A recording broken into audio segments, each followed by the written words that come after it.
9:39 de la mañana y vamos a entrar en un tema de enorme repercusión. Ahora, tuvo enorme repercusión mientras quien hoy está condenado resultaba acusado. Yo no sé si tuvo tanta repercusión luego el fallo que se conoció hace poco. Estoy hablando de que la justicia de Brasil ratificó la condena contra el actor Juan D'Artés a 6 años de prisión con régimen semiabierto por la violación denunciada por la actriz Thelma Fardín. Si yo te digo todo esto, seguramente te acordarás de todas esas conferencias de prensa en donde Thelma, acompañada por distintos colectivos de mujeres, hacía el planteo, y por sus abogadas, hacía el planteo de lo que le había sucedido y seguía insistiendo mientras la justicia demoraba o trataba de justificar al agresor, porque se dilató muchísimo este caso. Bueno, finalmente esto terminó resolviéndose en Brasil, aunque todavía hay instancias de apelación, y la justicia brasileña consideró acreditados los hechos denunciados por Fardín, esto es lo más importante, y puso el foco en algo fundamental, que es la responsabilidad del adulto y la ausencia de consentimiento. Pero vamos a hablar de esto con quien nos puede aportar luz a cómo se ha ido desarrollando este caso, que es nuestro columnista, el abogado Gustavo Dovis. Gus, bienvenido, ¿cómo estás? ¿Qué tal, Susi? Un gusto estar acá, como siempre. Fría la mañana, Sí. pero bueno, vamos a tocar un tema complicado que seguramente nos va a hacer enojar un poco y bueno, levantaremos la temperatura. No, pero hablando en serio, un gusto, la verdad que siempre estar acá con ustedes, para mí es motivador. ¿Por qué este fallo es considerado histórico en materia de violencia de género y abuso sexual? Sí, en realidad porque se dieron una serie de circunstancias diferentes a lo que estamos acostumbrados. Es un abuso sexual que se llevó adelante en Nicaragua, de una persona que estaba viviendo en Argentina y que a su vez tenía nacionalidad brasilera. Ya ahí arrancamos con una cuestión extraordinaria. Claro. Que complica determinar la jurisdicción. La jurisdicción, exacto, pero la jurisdicción se resolvió de la siguiente manera. Nicaragua pedía para juzgarlo, Nicaragua pedía para juzgarlo y Argentina también, pero D'Artés es de nacionalidad brasilera, entonces él se mudó a Brasil, se escapó de Argentina, Sí, básicamente. claramente, esto quedó bien claro. Se escapó de Argentina, ¿por qué? Porque en Brasil la Constitución no habilita, salvo en causas de narcotráfico, no habilita la extradición. No se rige por el principio de territorialidad, es decir, el delito se juzga en el lugar que se cometió. No, que sería Nicaragua. Claro. No, se rige por el principio de nacionalidad. Es decir, si la persona que cometió el delito es nacional de Brasil, tiene que ser juzgado en Brasil. ¿Cuál fue la instancia que tenía D'Artés? ¿Qué dijo? Me quedo en Argentina, me voy a Nicaragua. Nicaragua era la peor opción, porque estar preso en una cárcel de Nicaragua es conocer la antesala del infierno. Entonces, el consejo de su abogado fue: mira, andate a Brasil, que no tiene extradición, es decir, no te van a juzgar en Nicaragua, te van a juzgar en Brasil, y Brasil hasta ese momento, por lo menos desde la estadística, tenía una menor cantidad de condenas. El porcentaje de condenas por abuso sexual era menor que el de Argentina, no sé qué el de Nicaragua. Bueno, la cuestión que agarró entre gallos y medianoche, y D'Artés picó para Brasil, que es ahí donde va. Ahora se hizo pastor evangelista, no sé qué anda con esas cuestiones, y ahí está. La verdad que lo que haga ahora, lo importante, bueno, es importante que no haga lo mismo que hizo antes, Sí, pero lo importante es que se condene y que se cumpla la pena por esto que hizo en Nicaragua. Sí. Más allá de que se lo haya juzgado en Brasil, sí, al ser el hecho, al haber ocurrido en Nicaragua, sí, Y al ser Argentina la víctima, Sí. ¿hay alguna interacción entre los distintos ámbitos judiciales No, o entiendo. solamente se desarrolló en función de lo que establece Brasil? No, en realidad el principio rector, la investigación, todo lo lleva adelante Brasil. Brasil pedirá colaboración cuando así lo requiera para el caso de la investigación, no mucho más que eso. Hay una coordinación, sí, por supuesto, por una cuestión, pero en la investigación, además, esto se hace, y se dice y se hace lo que dice la justicia brasilera. No hay otra cuestión ahí. Bueno, la cuestión que lo condenaron a 6 años De de todas prisión. maneras, Sí. la sentencia no está firme, él tiene instancias de apelación. Sí, casi nada te diría, para Sí, que la gente lo entienda. Casi sí. nada, le queda nada, absolutamente casi nada, un 99% ya está condenado, porque le queda una revisión muy rebuscada que todo el mundo dice que no le van a hacer lugar. Es nada más un trámite dilatorio, que inclusive yo en algún lado, y creo que por ahí puede ser verdad, D'Artés tomó muy mal la sentencia porque le habían dicho que eso no iba a pasar los abogados, y bueno, y pasó. Ese es el problema de los abogados, que no tenemos nunca que asegurar un resultado. Claro. Entonces está prohibido por la ley de ética de abogados. Nosotros lo que garantizamos son que vamos a utilizar absolutamente todos los medios que tenemos a disposición para que el caso salga lo mejor posible, pero resultados nunca. Más allá de eso, fue a Nicaragua, perdón, en Brasil fue juzgado y condenado, y este recurso se lo presentó como el principio para darle a él la mera esperanza de que podía tener, pero bueno, la verdad que no va a tener ninguna chance, va a ser condenado.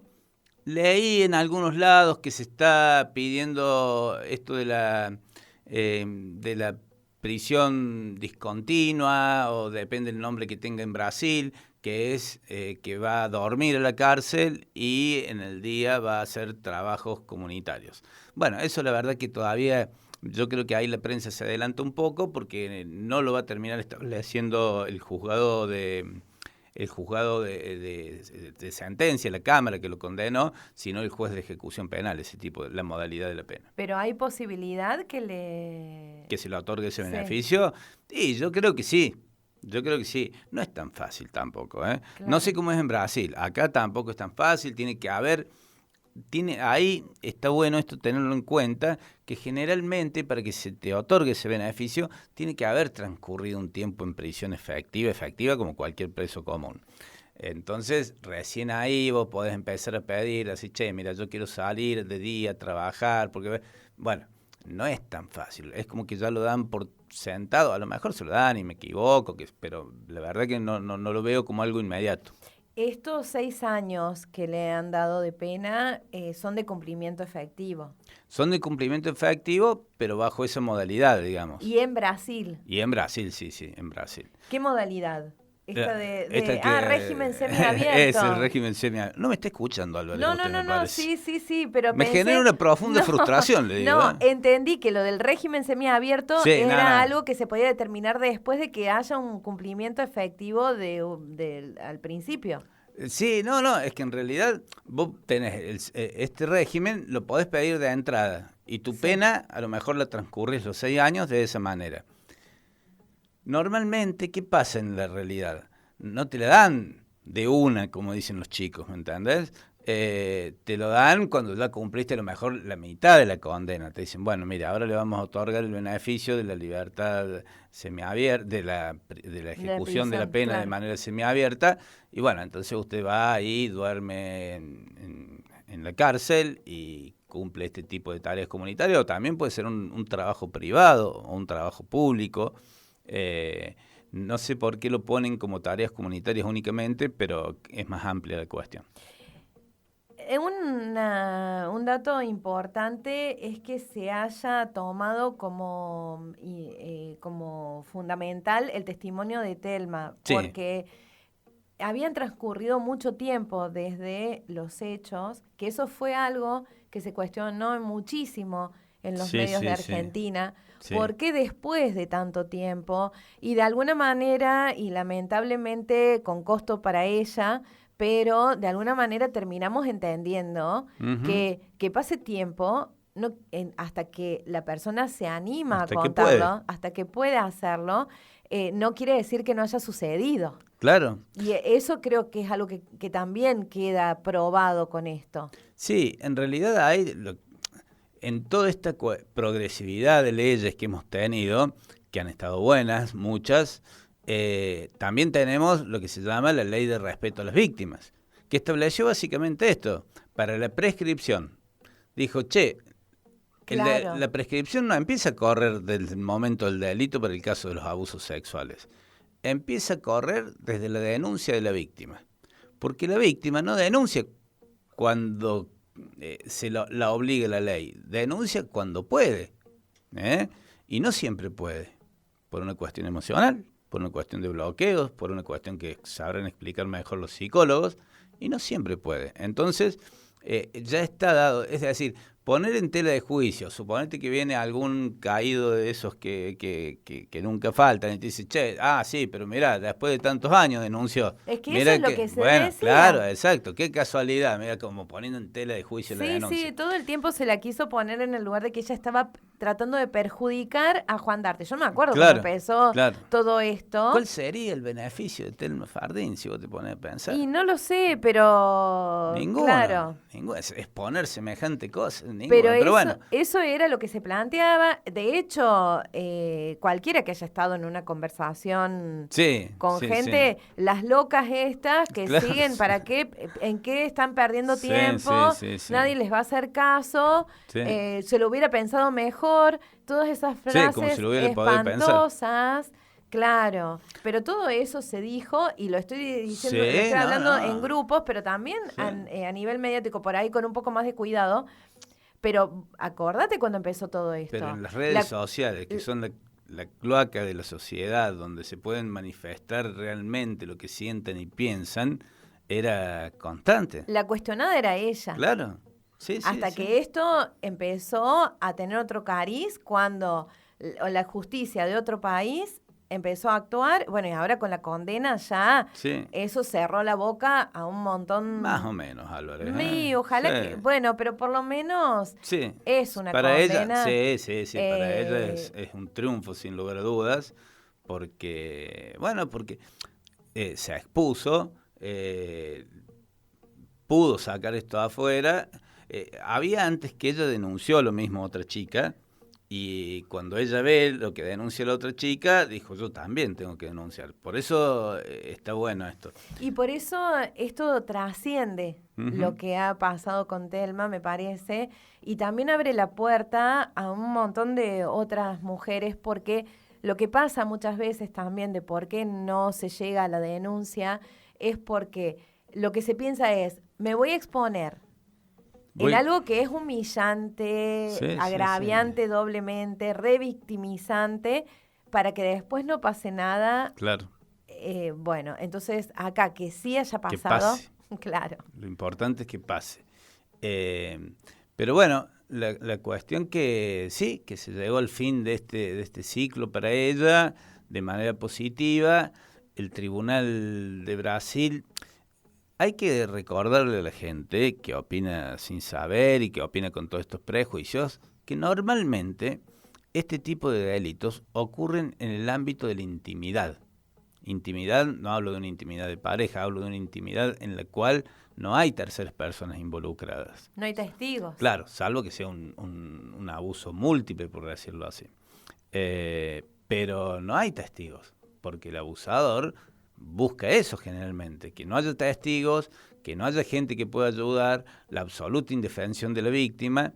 Bueno, ¿de dónde quieren que saquemos los testigos? Claro, no, y también lo que suele ocurrir que también hay una coacción sobre la víctima de manera de asegurarse que eso, al menos en el presente inmediato, no salga a la luz, o sea, que la víctima no lo comente tampoco con alguien cercano. Sí, claro, sí. Cosa que para no tener el testigo indirecto, por decirlo de alguna manera. Claro. Sí. Entonces es muy difícil. Por eso decía que esto de darle tanto peso al testimonio de ella es un precedente, me parece. Claro, no sé lo que cómo pasa lo es que ves. el testimonio, en realidad yo lo que digo, el testimonio tiene que ser el primer puntapié. No, difiero con que se pueda condenar solamente con el testimonio. Tiene que haber otras pruebas. Vos me decís, che, Gustavo, pero acabamos de decir que no. Bueno, una pericia psicológica y una pericia psiquiátrica.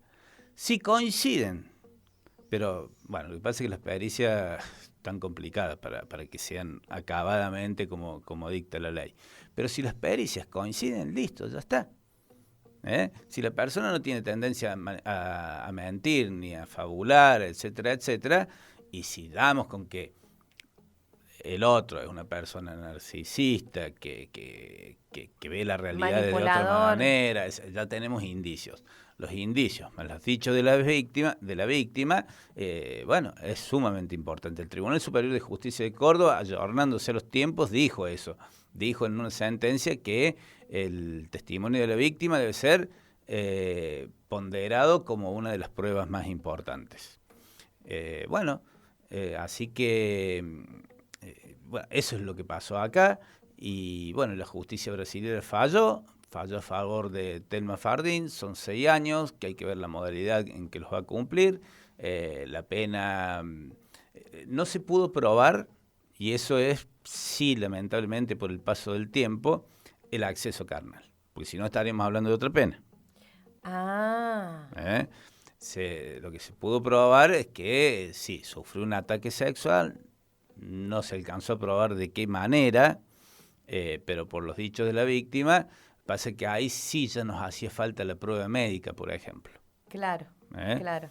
Entonces, bueno, por ahí el paso del tiempo, si bien la ley de respeto a la víctima ha tenido en cuenta esto, también es importante, pero esto no para decirle a las víctimas, che, aunque no puedan, denuncien. No se trata de eso, pero sí es un hecho objetivo que el paso del tiempo va destruyendo elementos probatorios. Claro, bueno.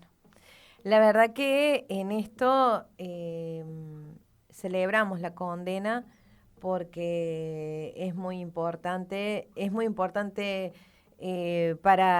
hablan de Latinoamérica y realmente creo que tiene trascendencia, ojalá tenga trascendencia más allá de Latinoamérica y que las víctimas se animen a denunciar, que estén cada vez mejor formados los tribunales y los peritos y la gente que investiga para tratar estas situaciones, ¿no?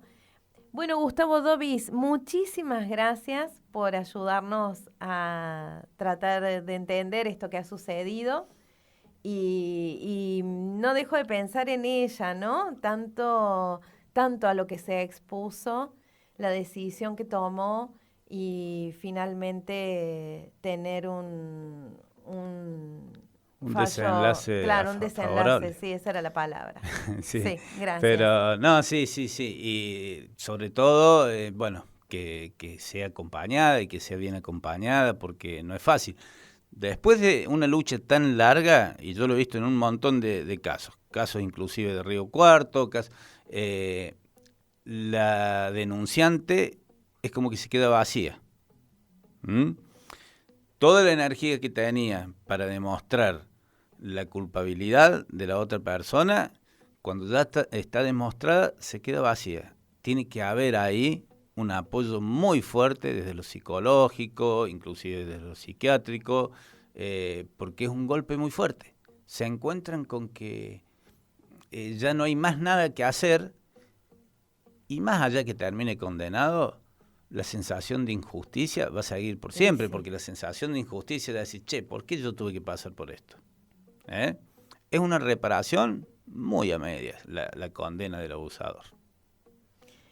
Gustavo Dobis, realmente importante esto último, no huelga de decir nada más. Muchísimas gracias y bueno, hasta la semana que viene, que no sé si vamos a contar con tu presencia o con algún integrante del algún integrante del estudio va a venir, estudio porque yo va a voy a venir. estar trabajando, pero bueno, siempre alguno viene.